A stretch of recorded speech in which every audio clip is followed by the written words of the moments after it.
إن الحمد لله الذي وكفى وسلام على عباده الذين اصطفى أما بعد عن أبي هريرة رضي الله تعالى عنه قال قال رسول الله صلى الله عليه وسلم المسلم من سلم الناس من لسانه ويده۔ حضرت ابو ہریرہ رضی اللہ تعالیٰ عنہ سے روایت ہے کہ اللہ کے رسول صلی اللہ علیہ وسلم نے فرمایا، صحیح مسلم وہ ہے جس کی زبان اور ہاتھ سے لوگ محفوظ ہوں۔ عقائد، فرائض اور حقوق اللہ کے بعد حقوق العباد کا مسئلہ مقدم اور سب سے اہم ہے۔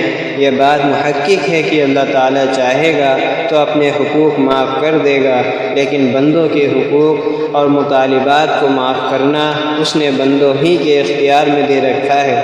مسلم کی ایک روایت میں آتا ہے کہ آپ نے صحابہ کرام کی ایک مجلس میں سوال فرمایا کہ جانتے ہو کہ کنگال اور تہہ دست کون ہے؟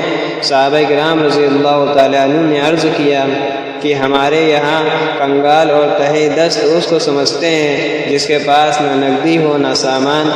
آپ نے فرمایا، میری امت میں مفلس کنگال وہ ہے جو قیامت کے دن نماز، روزہ، زکوٰۃ سب لے کر آئے گا، لیکن کسی کا خون بہایا ہوگا، کسی کو گالی دی ہوگی، کسی پر تہمت لگائی ہوگی، کسی کا مال کھایا ہوگا، کسی کو مارا ہوگا، تو قیامت میں اس کی نیکیاں ان لوگوں کو دے دی جائیں گی، اور جب نیکیاں بھی ختم ہو جائیں گی اور مطالبے باقی ہوں گے تو ان کے گناہ اس پر لاد دیے جائیں گے، پھر وہ جہنم میں پھینک دیا جائے گا۔